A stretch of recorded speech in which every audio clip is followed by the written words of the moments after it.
You hear that?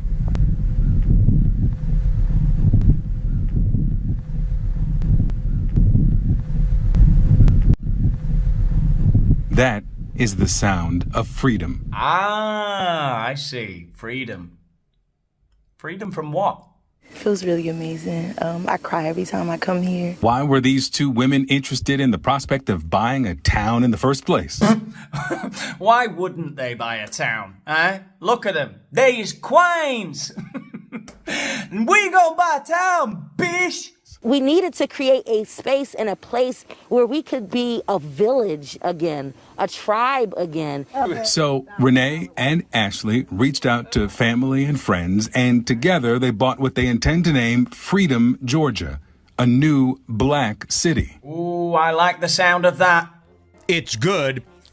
More importantly, it's black. A new black city. I can only imagine how advanced a society this is. It'll be unrecognizable. The mind will boggle. Magnetic levitation trains, skyscraping edifices made out of vibranium. Let's see how they're getting on 5 years later. This never gets old.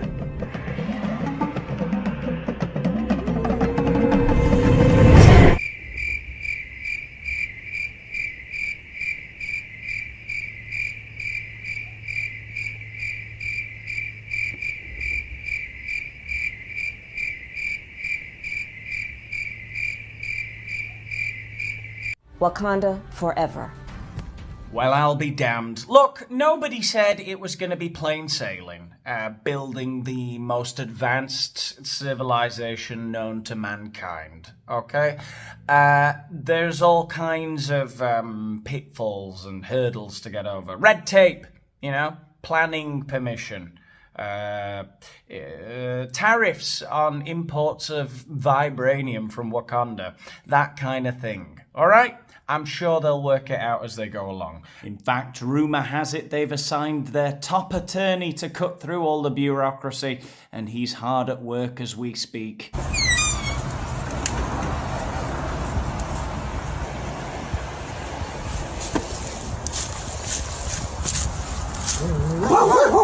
Shut up!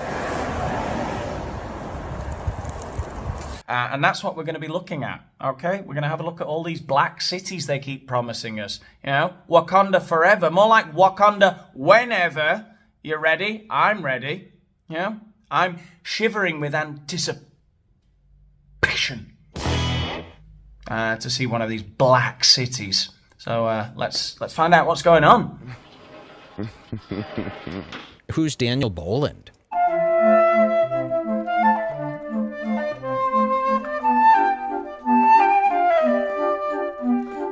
Oh, Daniel Boland, this is a heavy hitter. Do you guys know who this is? A lush and rugged expanse about 130 miles south of Atlanta, just shy of 97 acres. It's undeveloped, unincorporated, and it has new owners. It feels amazing. It feels really amazing. I cry every time I come here. And with good reason. Now, I do want you to just hear the backstory a little bit of this before we get into into how far they've come with the building of Wakanda, Freedom, Georgia. Because it just gets funnier and funnier the more you hear about them talking about their big plans. Because it becomes more and more obvious how they're just like big children planning to build a den in the woods. You know how everyone planned to build a den and it'll have booby traps. And you know, there'll be kids drawing a tower with lasers on it and stuff. That's basically these guys, but they're adults. Renee Walters is one of them. She's president of the Freedom Georgia Initiative. President. I can picture her now with her crown and scepter. I'm presiding over here! It's a collective of 19 black families who recently bought this land. This dream all started a few weeks ago during Renee's typical morning call with her friend Ashley Scott. She said, Ashley, did you see the article about Toomsboro for sale? It turns out that the entire small town was never for sale, just a bundle of a few dozen homes and buildings. Turns out the whole town of Toomsboro was not for sale. So they turned up initially like, we want to buy Toomsboro! And it turns out it's just a load of derelict buildings that nobody wants. Okay. So Ashley, a real estate agent, looked for listings in the area and found one for this. That's some grass. We gonna buy Tombsboro! Nah, you're gonna buy a field. And it was just such a beautiful piece of land. It was affordable, and it just made sense that we could create something that would be amazing for our families. Why were these two women interested in the prospect of buying a town in the first place? It really was when we saw what happened with Ahmaud Arbery and George Floyd and Breonna Taylor. Oh, for fuck's sake. And the protest. We both have black husbands, we both have black sons, and I was starting to get overwhelmed and have a sense of anxiety when my husband would leave the house to go to work. That's hilarious. I had an overwhelming sense of anxiety every time my husband went to work. It's like, what the fuck? Your overwhelming sense of anxiety. So you thought you'd take the easy route out and build a city from scratch. Okay. I'm sure your husbands would have been fine so long as, they weren't off their face on fentanyl or pointing guns at pregnant women. So no need to worry there. No need to take the coward's way out and start designing blueprints for a waste disposal system, a functioning waste disposal system. So watching our people protesting in the streets, while it is important, and I want people to stay out in the streets, bringing attention to the injustices of black people, we needed to create a space and a place where we could be a village again, a tribe again. So Renee and Ashley reached out to family and friends, and together they bought what they intend to name Freedom, Georgia, a new black city. Most of us are introspective enough, not so narcissistic as to realize that your den that you wanted to build was quite a bold idea as a child. That we, as much of a cliche as it is, we're standing on the shoulders of giants. The amount of brain power and manpower needed to build even the simplest thing in our world is amazing. All right. The Egyptians, Greeks, and Romans, with their knowledge, would blow your mind. So a load of people heading out into a field in 2025 with no knowledge and no experience of having done anything, we're worse than hunter-gatherers. We're like little children, lost in the woods. We don't intend for it to be exclusively black, but we do intend for it to be pro-black in every way. Jessica Gordon-Amard is an economist and an expert on black collectives. I've found tremendous benefits to individuals, families, and the communities that are involved in it, including, the economic stability and prosperity, but also leadership development, social capital development, other kinds of human capital development. Well, that's just great to hear from this black collective expert, like an ornithologist for black collectives or something, I don't know. Anyway, so it's great to hear how projects like the Freedom Georgia initiative are good for personal development, social development, leadership, slay queen development. That's all wonderful, but I just wonder how they're getting on in the Freedom Georgia initiative with stuff like power grid development, water distribution network development, communication infrastructure development, all of those things that you need to stay alive. And so it's really a win-win for everybody involved to be involved. The owners hosted the Big Black Campout over Labor Day weekend. Supporters drove in from across the country. The Big Black Campout. That does kind of sound exclusively black, not just pro-black, I wonder what they'd say if I turned up for the Big Black Campout in my Ralph Lauren shirt and shorts and boat shoes. I'm here for the Big Black Campout, guys. Shit! The plan is to introduce farming next, create a lake for sustainable fishing, facilities for recreation, and eventually develop a fully operational, expanded city. So that was the plan. After the Big Black Campout, or, they'd probably be discussing the plans during the Big Black Campout. The plan was to move into farming agriculture.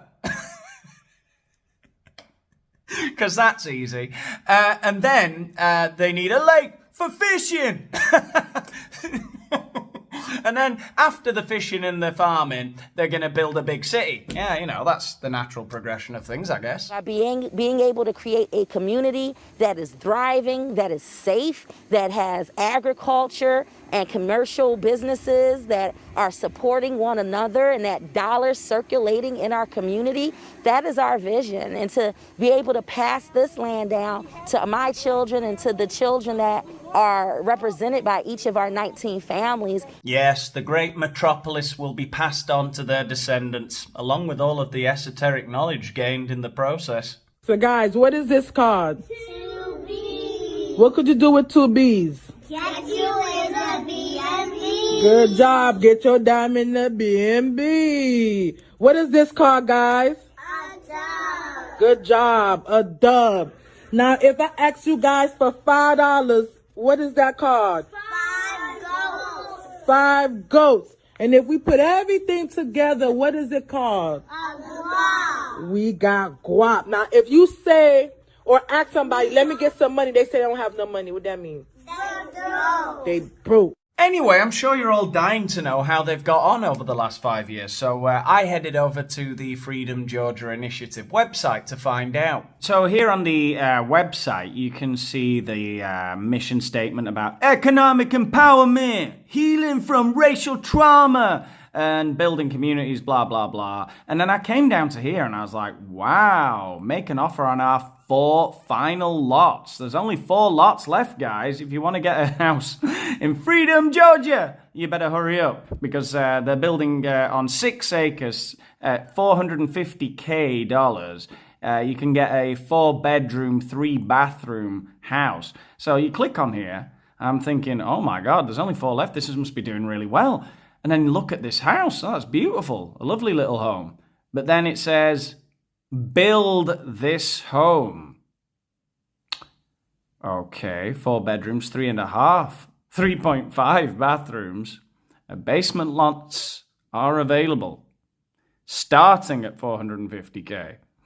And then there's 8 pages of application details. So now, call me a cynic, but I had my doubts when I saw that. I thought maybe just before I put my application in to get my plot of land to build my custom house in the middle of nowhere, I might just go over to their social media pages, check out their socials, you know, see how it's all coming along. At the bottom of the page, they've got the links to all of their social media pages. So I thought I'd check out their Instagram first because that's where most people tend to put their stuff, I guess. So first of all, I clicked on the Big Black Campout Instagram page.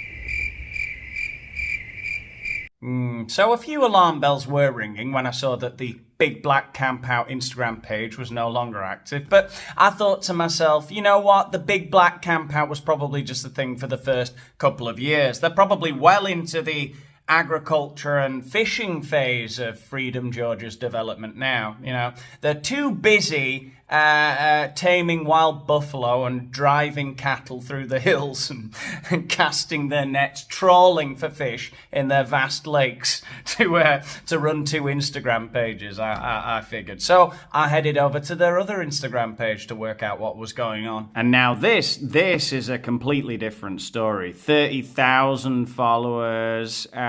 We've got 7 publications. And, well, you can see the progress they made very quickly. They had a few meetings. Then by 2021, by September 2021, they had discovered fire. Amber told me we was live, so I went with it. We wasn't live, but we live right now.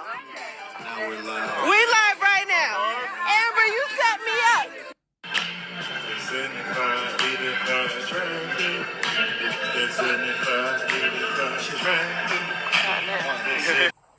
They were also enjoying nature, which is nice. And here you can see, well, that. I guess. Oh well, it seems that the big black campout was such an unmitigated success that President Renee no longer has time for any kind of social media, what with all of her diplomatic commitments, I imagine. But this reminds me a little bit of, I think I spoke about this in another video, Acon. Do you know Acon, about his... his city that he was building in Africa? So have a look at this. This is what Acon planned to do with just a $6 billion investment. Casinos, open-air bazaars. As all this stuff just happens, parking structure. The $6 billion, it would cost $6 billion to get the multi-story car park, right? And look at all these phallic buildings. Tech buildings. What tech? What technology's in there? It's so crazy that people think you can just build a city from nothing with no incentive for anyone to go there, by the way. This is in Senegal. It's not like that it's Abu Dhabi where there's no taxes and loads of oil.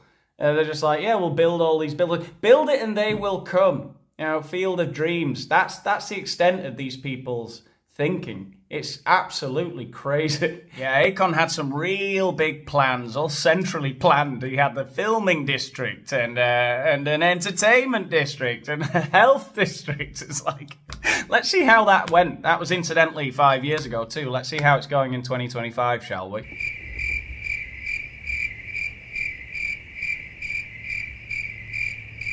Now, I've just realised that in my little rant about Acon there, I used the term "these people."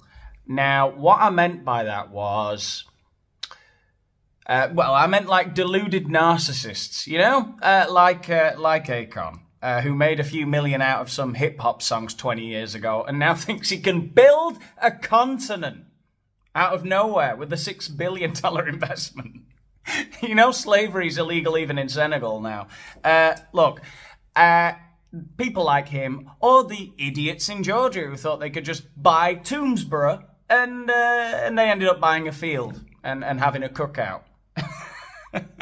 Unfortunately, man, anything that's a big dream is always going to get turned down, and is always turned by the people that in their own minds believe that something like that is not possible. Okay. I don't get started into nothing I know I can't finish. Mm-hmm. As I started going into my career, I realized that developing Africa is my calling. Mm-hmm. Right. So if I can give 600 million people access to electricity, building a city I can do overnight. Yeah.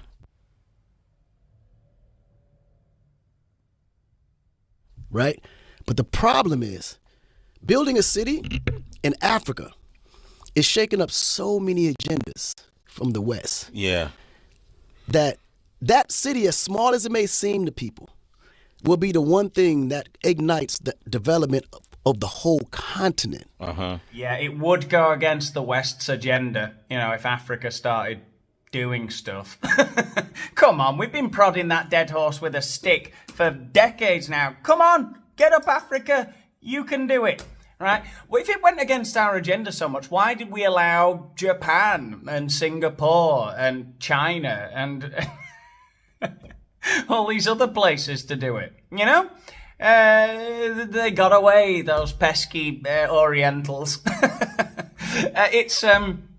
Look, I'm sorry. I know there are shady goings on with companies and nations, even in politics in Africa, that there are kids mining cobalt for Western companies and stuff like that. But the whole continent, come on. Nobody cares if you build that big, weird city in Senegal. We'd be delighted,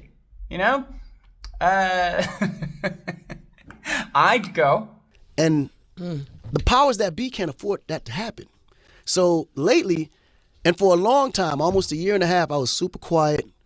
I ain't want to become Kanye and just start going crazy. Yeah. Because it don't get me nowhere. Yeah. So I try to stay quiet. I try to stay humble. But it got to the point now where what they're doing is affecting my relationships with my investors, and it's affecting my, you could say, your brand, reputation. Your reputation. Right? Yeah. Because now they're actually blatantly putting out lies, fake news, and all kind of just evil, gestures towards the city. Oh, the government took the land back. First of all, the government never gave me the land. I bought that with my own money, right? That's number one. So you can't take back what you don't own. That's number one. Number two, the idea that they will say, well, the city's not happening anymore is completely false. And that city's going to happen. The city's still happening. It's going to happen. They said you didn't deliver. No. I've over-delivered, to be honest. Yeah, when will those greedy Senegalese ever be satisfied, eh? He's over-delivered, all right? High up in the Ozark Hills, in the state of Arkansas, dozens of people have been working hard, building houses and a new type of community. It's called Return to the Land, and it is a town open to white people only. They are millennials and Gen Z, and this is a new update of age-old prejudice. Now, as you know, I sit firmly on the fence. I stand for nothing on this channel, except crassness. We don't like crassness. I just find it funny the way the media, you saw CNN at the beginning of this video talking about freedom in Georgia. That's the sound of freedom. And they're making out like it's such a great thing that all these black people are going to start a blacks-only city. And then you see MSNBC here talking about some people actually building a community in Arkansas, which is for white people, and they're treating them like criminals. You know, age-old prejudice. What we've done here is establish a place where we have control over who our neighbors are, and that is just for the sake of preserving, you know, our culture.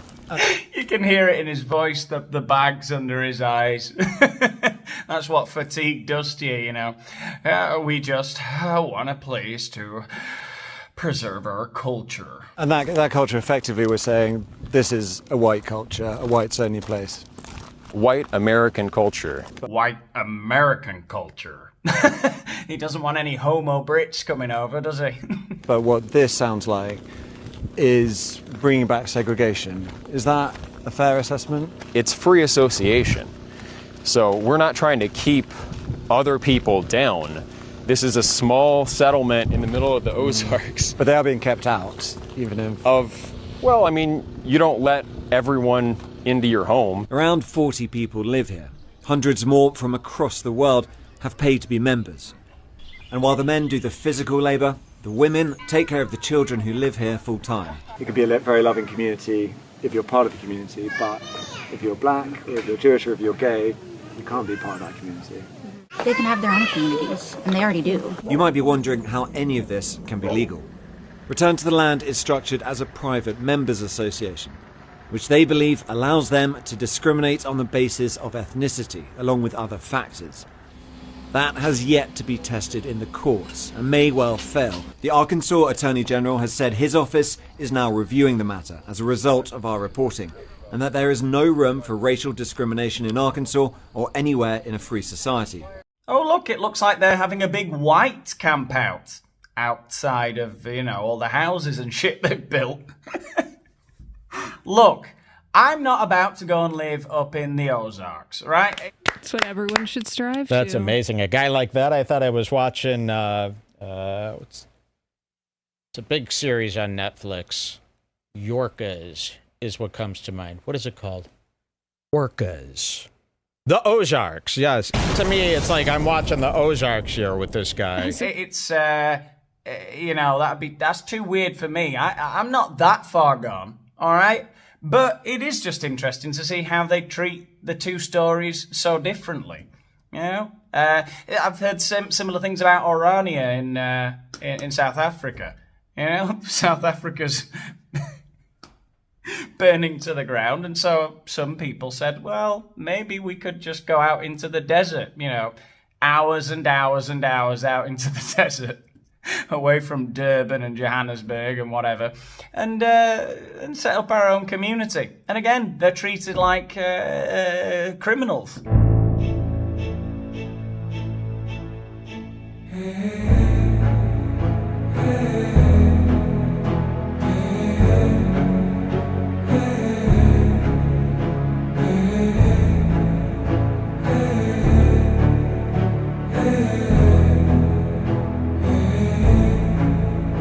Overall, I came to Orania with a lot of questions, but I'm thankful that today a lot of them were answered. I feel like there might be some bad things that people might feel towards this place, but I feel like there's also a few positives. The people today were very, very friendly towards me. I don't know if it was because I was just on camera or because they expected me, but somehow to me it felt very, very genuine. Even though they are super friendly, I would like to note that they are very, very firm on the fact that they don't want any other cultures to live amongst them to preserve their Afrikaans heritage. Whether or not I would come back here, I don't know. However, my experience here was quite positive.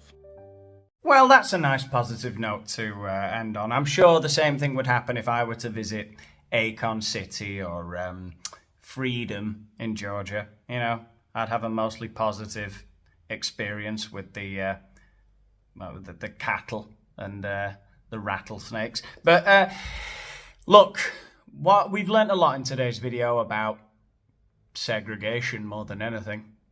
I don't know, let me know what you think in the comments. If you had a lovely time, if you have enjoyed any of this slightly different video today, then give the video a like, subscribe to the channel if you haven't done so already, and let me know what you think in the comments about all of this. Follow me on X, follow me on Instagram to know when I bring out a new video, and follow me on Patreon if you want to help out with the channel even further and get some access to some exclusive videos. I think that's about all I've got to say on this one. I'll leave you with a few clips from my hellhole of a segregated community where I live. It's not in the Ozarks, but it might as well be. See ya.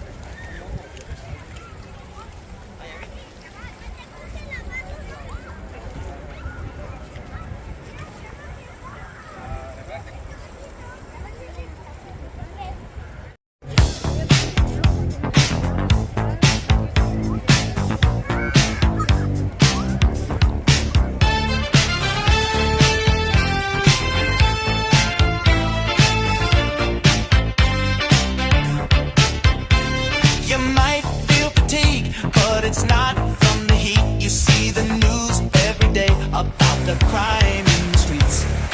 Tired of being shamed just because you're white. No more feeling guilt cause we're partying tonight. It's white boy summer. It's white boy summer. It's white boy summer. It's white boy summer. Oh, you.